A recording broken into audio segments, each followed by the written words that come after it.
мебурдаги пулшона доданд. дӯстони азиз, ин ҳам аз кадом сабаб буд? аз ҳамон сабаб ки бисёриҳо ҳаҷи умра мерафтанд, дигар бар намегаштанд, то ҳаҷи фарзира меистоданд. ва иншааллоҳ ки имрӯз хушбахттарин инсон ҳастем ки дар ватани азиз навора пешниҳоди шумо мекунам. аз даргоҳи поки аллоҳи меҳрабон тавалло мекунем ки худованд соқ саломат ҳамаи мардуми ғариб, падарон, модарон, хоҳаронро соқ саломат ба ватани азиз, ба назди падарон, ба назди модарон, баъзеш ба назди шавҳарашон соқ саломат биёрад. дӯстони азиз, имрӯз суҳбати мо оиди ҳоҷиҳои ҳаҷи умра маълумот метавон. фақат то охири барнома тамошо кунед. дӯстони азиз, я лайк барои пешрафти кори бандатон раҳимҷон дариғ надорен. ҳаҷи фардӣ фақат аз ватани азиз тоҷикистон мешавад.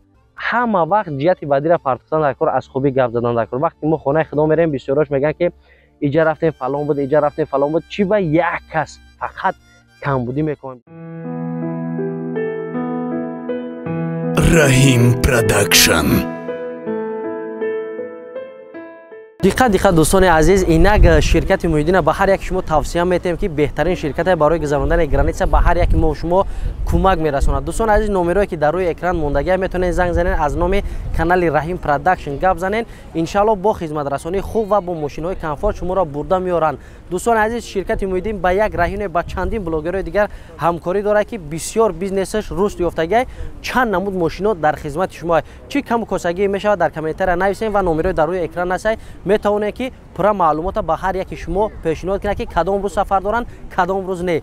ҳар ҳафта, ҳар рӯза, ҳар соат, ҳар дақиқа занг занед. иншааллоҳ шуморо бурда соқ ва саломат бо мигратсионкаи нав гардонда меоранд. ширкати Муҳиддин дар хизмати ҳар яки мо шумост, ғарибони азиз. ассалому алайкум дӯстон ва ҳаводорони сомонаи Rahim Production. дӯстони азиз, умедвор ҳастам тансияту хонобод ҳастен ва иншааллоҳ ки имрӯз хушбахттарин инсон ҳастем ки дар ватани азиз навора пешниҳоди шумо мекунам. аз даргоҳи поки аллоҳи меҳрабон тавалло мекунем ки худованд соқ саломат ҳамаи мардуми ғариб, падарон, модарон, хоҳаронро соқ саломат ба ватани азиз, ба назди падарон, ба назди модарон, баъзеш ба назди шавҳарашон соқ саломат биёрад. дӯстони азиз, бовар ки ҳар куҷое ки бошем набошем, беватан ҳеҷем. дӯстони азиз, имрӯз суҳбати мо оиди ҳоҷиҳои ҳаҷи умра. дӯстони азиз, манзури шумо мегардад ки бисёр нафаро занг мезадем, мегуфтем ки акаи Раҳим нест ягон нафари боварира ки мо ҳаҷи умра бирем. дӯстони азиз, пеш аз ҳаҷи фарзӣ мо сафар доштем ва чандин нафарро хостем роҳӣ кунем. аз як сабаб манъ кардан, чандин нафарҳое буданд пулшона гардондан, анами роҳбалади мебурдаги пулшона доданд. дӯстони азиз, ин ҳам аз кадом сабаб буд? аз ҳамон сабаб ки бисёриҳо ҳаҷи умра мерафтанд, дигар бар намегаштанд, то ҳаҷи фарзира меистоданд. мисол тибқи шартнома бояд дар 10 рӯз 15 рӯз анамо хонаи худоро мебиромаданд, леки хела мекарданд, медиромаданд, дигар мебиромаданд, меистоданд. хай суолу ҷавоб шуда иншааллоҳ ҳар як банда худаш метавонад. дӯстони азиз, имрӯз оиди бурдани ҳаҷи умра барои шумо гап мезанем. дӯстони азиз, ва ба боварӣ комил гуфта метавонем ки анамин номерои дар рӯи экран мебинен, занг занен. акаи диловар беҳтарин шахсияте ҳастад ки мо ҳамроҳш кор мекунем. аксшам видеошам дар сомонаи ютуб ҳастад. барои фиреб кардан ҳозир як нафара барои реклама кардан 100 ҷора проверка мекунем, мебинем бо ба ин дараҷа ҳам намешинасем. лек акаи диловара мо хуб шинохтем, дарк кардем ва шумо ҳам медонед ки дилашмобил анамун нафаре ки мо як паток барои шумо ҳаҷи умра роҳӣ кардана пешниҳод карда будем. мегзарем дӯстони азиз ба қисмати роҳӣ кардани ҳаҷи умра. бисёр нафарҳо пурсиданд ки ҳаҷи фардӣ фақат аз ватани азиз тоҷикистон мешавад. ҳар як гражданство худаш иҷозат метавад барои роҳӣ кардани ҳаҷи фарзӣ.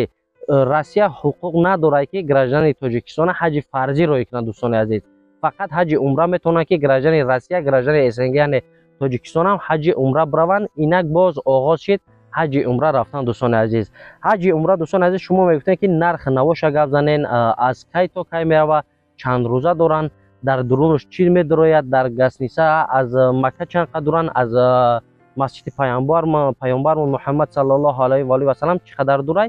имрӯз ман ҳамаша барои шумо маълумот метавонам. фақат то охири барнома тамошо кунед. дӯстони азиз, я лайк барои пешрафти кори бандатон раҳимҷон дариғ надорен. дӯстони азиз, ҳаҷи умра танҳо аз Федератсияи Россия рафта мешавад. дӯстони азиз, 21 июл мераванд, 8 август мегарданд, 15 шабона рӯз дар Макка месанд. дӯстони азиз, 3 шабона рӯзи дигар дар Мадина. дӯстони азиз, дар ин чӣ медорояд бародарони азиз? ин стандарт дай 1.5 کیلومتر از مسجد الحرم دور دوستان عزیز. گسینچه که جایی که خواب میروند و میخیزند مسجد میان. در مسجد پیامبر باشد 300 متر دور دوستان عزیز. در این خورد و خوراکه نمیدروید، تنها دوستان عزیز گسنیسه میدروید، راهگیرا میدروید، راه بلد فهموندن همشه دوستان عزیز. و پورا باز برای شما معلومات میته. اکا دلوار جان نمرای در روی اکران هستی و پورا معلومات میته. از اون سببی که ما در تاجیکستان هم اکا دلوار جان در فدراسیون روسیه ما نتونستیم که همراه نوار کنیم دوستان عزیز و باوری کامل دارم که شما دستگیری میکنین هر کجای باشه نباشیم ان شاء الله شما دستگیری میکنین، با دستگیری شما همه کار میشه. دیمش میریم دوستان عزیز. یک ما گفتم میام استاندارد ای، دیم دم بریم کانفورت دوستان عزیز. کانفورت 28 ایول میرین دوستان عزیز، 8 اوگوست میگردین. 8 شبانه روز در مکه میسین دوستان عزیز، 3 شبانه روز دیگه در مدینه میسین. گسنیسه از مسجد الحرم 850 متر دوره، از مسجد پیامبرمون باشد 300 متر دوستان عزیز. دو وقت خوراک شویتسکی استاد دوستان عزیز میرن، همه چی نکریبت کردگی چیزی که بفورتون میگیرن میخرن دوستان عزیز. و ایده که باشه 8 روز 3 روز 11 روز میشه، 12 روز شما میرین ان شاء الله خانه خدا را زیارت میکنین، از همه جاش تماشا میکنین، در حق ما بنده هم دعا میکنین دوستان عزیز. سوم شام باشد کانفورت دوستان عزیز. 4 اوگوست میریم، 15 اوگوست میگردین میین. 3 شبانه روز در مدینه میسین دوستان عزیز، 8 شبانه روز دیگه در مکه. این 850 متر مسجد الحرم دوره، 300 متر مسجد پیامبرمون دوستان عزیز. ایدم دو وقت خوراک دوستان عزیز که بهترین شرایطش خطی دو وقت خوراک کانفورت همینجا که سوار شده همشه فیرما تشکیل میکنه. تو رفتن تو اومدن بسیار نفرا گفتن که مسئله که ما میریم بسیاریش نمیفهمن دوستان عزیز. شما پول میتین، وقتی که در یک جا پول میتین طلب کنین، همه کار جهت خوبی هم داره بدی هم داره دوستان عزیز. خودی در کرتای خودت باور کرده نمیشه دوستان عزیز. به همین خاطر همه کار ما توصیه میتیم نه که پیشروی هم از شما وابسته داره.